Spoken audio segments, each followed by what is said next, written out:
Topping today's news, Prime Minister Philip Davis delivers another powerful speech at the United Nations General Assembly. The National Security Minister clears up comments regarding the leaked document on the police point system. The Minister of Economic Affairs refuting opposition claims that the government is in a cash crunch, and the Coalition of Independents responding to PLP Chairman Fred Mitchell.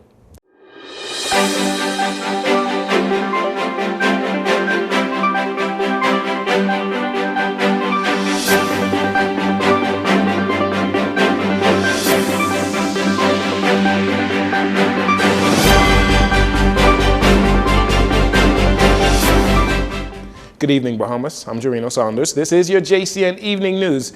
It is a pleasure to have you join us. An urgent call for action from world leaders attending the 78th United Nations UN General Assembly in New York City this week under the theme Pandemic Prevention, Preparedness and Response. Joining the chorus, Prime Minister Philip Davis once again advocating for small island developing states. Prime Minister Davis delivered an intervention focusing on several specific articles of the Pandemic Accord, which he views as beneficial to small island states. Mr. President, of the 41 articles in this accord, 5 of them are most significant, I believe, and have implications for small island developing states. For example, Article 9 that deals with global solidarity and trust, Article 11 that deals with co-development and transfer of technology, Article 12 on research and development, Article 40 on supply chain, Article 19 on on financing. These articles must explicitly include sustainable funding mechanisms and transparent and equitable funding allocation mechanisms, which reflect a full and fair analysis of a country's realities, rather than relying on misleading GDP per capita classifications.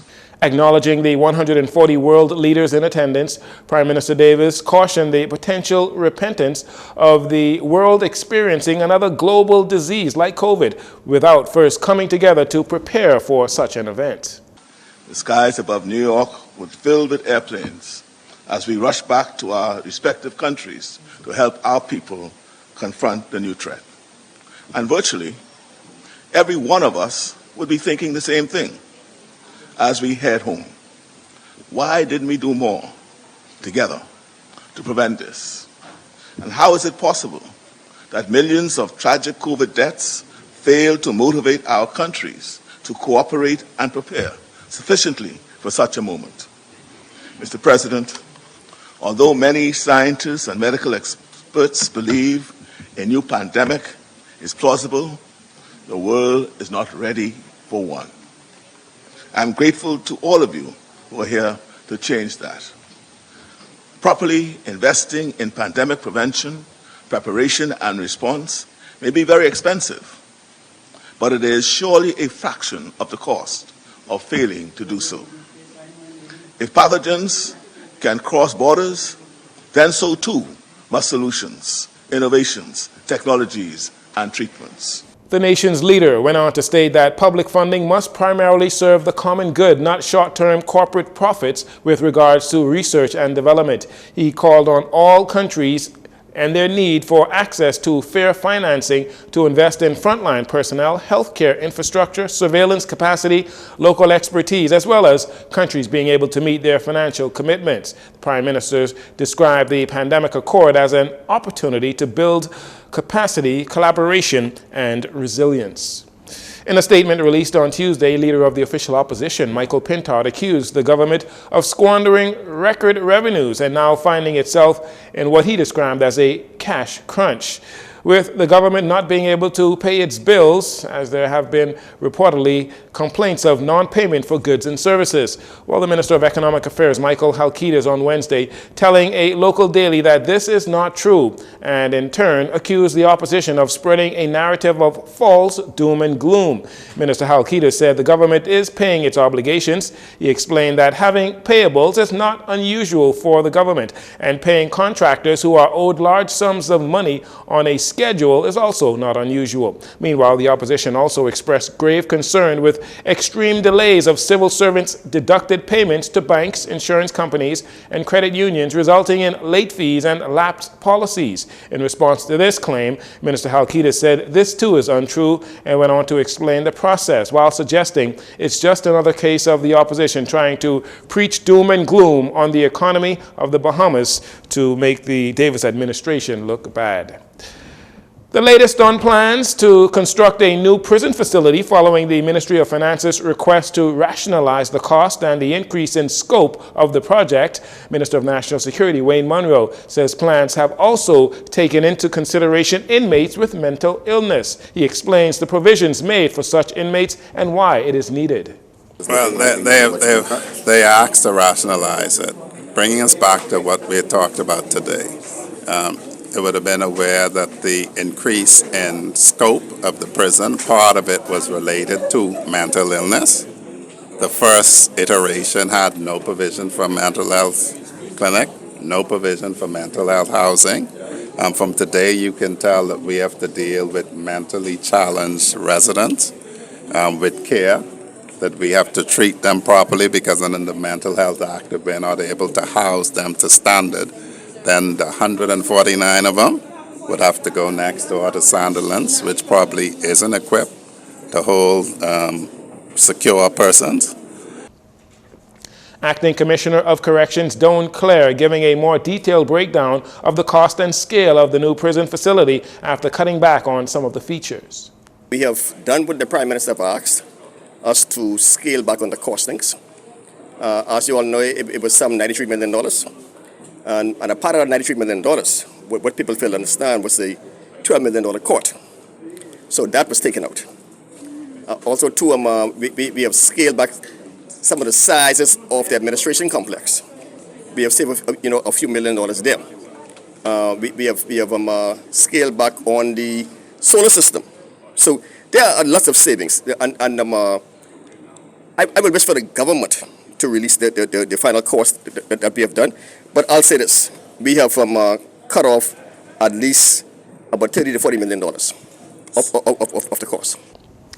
Commissioner Clare assures that although the size of the project has been reduced, they have not eliminated anything. He said construction is expected to begin on the new prison facility once the new remand court and appeal court is completed.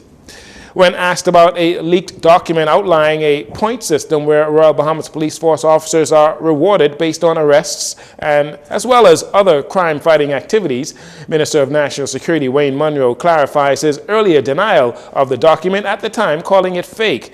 He explains that he was underlying that there is no monetary payment scheme involved with the point system, explaining that there is no budget allocation for such a structure and it is only a means to determine who is promoted. There's no confusion. Nobody is paid for it. All right. And that was what I was responding to. They have no budget to pay anyone for it. The reality of it is this. If you have a policeman who's supposed to be a traffic policeman, who's supposed to be reporting drivers, how do you think we determine who is to be promoted?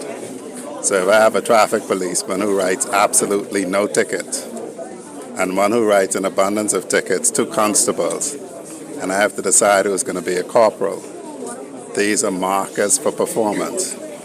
What was being suggested was they were being paid money. As far as I'm aware, they're not paid money. As far as I'm aware, there's no budget to pay them money. Minister Munro argued that in other professions and industries, there is some form of merit system where the more productive employees and staff are rewarded. In every field, whatever your performance standard is, you're judged by it. So if you drive into the Ministry of National Security, there's a Marine of the Year, picture posted up. She would have been judged by standards. If you want to call it incentive, it's incentive. If you go to the bank, there'll be an Employee of the Quarter. Every school you go to, there's a teacher of the year, and they get special parking and all of that. The bank has bankers of the year, teachers of the year. We have a program where we're seeking to get people who have unlicensed and uninsured cars off the street. So writing tickets for people with unlicensed, uninsured cars surely is a judge of your performance. If I am to do something, how else do you judge my performance but by looking at what you sent me out there to do? So I can understand why they do it. I imagine in the bank, you judge a banker's performance by how many loans they write or how many delinquencies they do. You judge teachers by their performance. While clarifying that he, as the minister, is not responsible for the day-to-day running of the police force, he says from what he understands after Police Commissioner Clayton Fernando defended the leaked document exposing the points-based system is that the structure is simply a means of incentivizing officers. If the commissioner have said this is something to incentivize performance and the public is to be kept safe by uninsured, unlicensed cars being off the street, guns being off the street, criminals being off the street, people who are wanted under warrants of arrest being arrested and taken off the street, surely you incentivize the police to perform to those targets unless the public has no difficulties with uninsured, uninspected, unlicensed vehicles, guns on the street, people wanted for warrants walking around free. That's really the issue. That's what I heard him say. The leaked document titled Operation Teams Performance Competition gives guidelines for a point system where the winning team of officers engaged in a number of police operations like ceasefire, secure city, and saturation patrols will receive a special award and be personally commended by the Commissioner of Police with a letter of appreciation highlighting their performance and placed on their personal file. And finally, in this segment, after being likened to idiots and accused by the Progressive Liberal Party Chairman Fred Mitchell, along with the Free National Movement, of releasing results of a fake opinion poll on the Davis administration's 2-year performance, supposedly conducted by the University of the Bahamas, Charlotte Green, National Chairman of the Coalition of Independents, is firing back at the PLP chairman, challenging him to be more mature in his commentary while giving more than 24 examples as to why it is the PLP and the F&M that should be likened to idiots. My fellow Bahamians, PLP Chairman Fred Mitchell has responded to my previous statement, addressing his erroneous claim that the COI released a poll. Instead of addressing these pertinent issues in the statement, Mitchell chose to focus on a typo by reminding us that there is one L in the word homosexual. Mitchell's response was his usual immature rant, full of name-calling. He calls persons who have woken from the lies of the PLP a group of idiots. Well, let me take this opportunity to illustrate to Mr. Mitchell what is a group of idiots. A group of idiots is a group of persons who cannot figure out how to build one hospital in 50 years. A group of idiots are persons who run an electricity company with a monopoly for 50 years, and the company is practically bankrupt and dysfunctional. A group of idiots are persons who can't figure out how to fix potholes. A group of idiots are persons who lie and say we have no natural resources and think that that lie will last forever. Ms. Green went on to list a wide range of areas where the Coalition of Independents believes successive administrations have failed the Bahamian people, including electricity woes in terms of cost and reliability, using a middleman to produce potable water, the unfair distribution of crown land, lack of Bahamian ownership in the tourism industry, struggling medical and education systems, increase in taxes, corruption at NIB, and a wide range of issues when it comes to illegal immigration. Ms. Green concluded her statement like this.